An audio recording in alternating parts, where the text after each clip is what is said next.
ایک بات یاد رکھیں، جب آپ کسی کا اچھا کر رہے ہوتے ہیں تب آپ کا بھی کہیں اچھا ہو رہا ہوتا ہے۔ الفاظ بڑی اہمیت رکھتے ہیں، اپنی تربیت کے حساب سے بولا کرو، ماحول کے حساب سے نہیں۔ ہے لوگ وہی جہاں میں اچھے، آتے ہیں جو کام دوسروں کے۔ سحر ہوتے ہی شاخوں پر عبادت جاگ جاتی ہے، پرندوں کے لبوں پر بھی تلاوت جاگ جاتی ہے۔ مقرر کوئی وقت نہیں اس کی نوازش کا، اسے جب بھی پکارو اس کی رحمت جاگ جاتی ہے۔ کائنات کا پہلا گناہ نہ شرک تھا نہ کفر، پہلا گناہ تھا میں اس سے بہتر ہوں۔ جتنا مضبوط اللہ پر ایمان اتنا زیادہ دل کا اطمینان۔ جب اپنوں کے ساتھ بیٹھیں تو پھر فون کے بجائے اپنوں کو وقت اور توجہ دیا کریں، کیونکہ فون تو آپ کے پاس ہی رہ جائے گا، لیکن انسان چلا گیا تو وہ واپس نہیں آئے گا، پھر اس کو تصویروں میں ہی ڈھونڈتے رہ جائیں گے۔ گہرے اور مشکل الفاظ کا استعمال اس بات کی دلیل نہیں ہے کہ آپ کے پاس بہت علم ہے، بلکہ ضروری بات کو آسان الفاظ میں بیان کرنا ہی اصل میں علم کی دلیل ہے۔ نیکیاں کرتے جاؤ اور دریا میں ڈالتے جاؤ، جب کبھی زندگی میں طوفان آیا تو یہی نیکیاں کشتی بن جائیں گی۔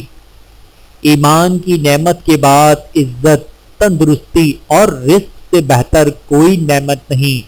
اللہ کریم زندگی کے ہر موڑ پر ہمیں عزت، صحت اور رزق میں وسعتیں اور برکتیں نصیب فرمائے، آمین یا رب العالمین۔ ماں باپ کا سہارا ایسے ہی بنو جیسے بچپن میں وہ تمہارا سہارا تھے۔ وقت، اعتبار اور عزت ایسے پرندے ہیں جو اگر اڑ جائیں تو پھر واپس نہیں آتے۔ الحمدللہ کہیے کہ آپ کی زندگی لاکھوں انسانوں سے بہتر ہے۔ کوئی بھی انسان پوری دنیا کے لیے نہیں جیتا، بلکہ کچھ خاص لوگوں کے لیے جیتا ہے جو اس کی ساری دنیا ہوتے ہیں۔ بے زبانوں کو پانی پلائیں، کھانا دیں، کرو مہربانی تم اہل زمین پر، خدا مہربان ہوگا عرش بری پر۔ جن سے تعلق رکھنا ہو ان سے بحث نہیں کی جاتی، اور جن سے تعلق نہ رکھنا ہو ان سے بحث کا کوئی فائدہ نہیں ہوتا۔ حاصل کو تقسیم کرو، عطا کی بارش ہوگی۔ پر پرندوں کے ہی اچھے لگتے ہیں، اگر انسان کے نکل آئیں تو پھر وہ بربادی میں عروج پر پہنچتا ہے۔ جینے والوں کی قدر کیجیے، کیونکہ مرنے والا اپنی تعریفیں نہیں سن سکتا۔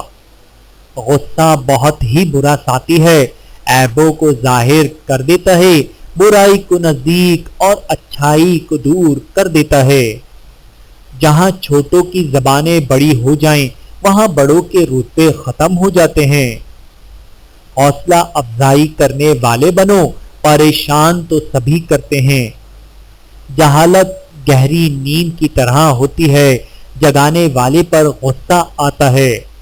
صرف دل ہی کے اچھے ہونے سے بہتر ہے کہ انسان زبان کا بھی اچھا ہو، کیونکہ لوگوں کا واسطہ سب سے پہلے آپ کی زبان سے پڑتا ہے، دل تک تو کچھ ہی لوگ پہنچتے ہیں۔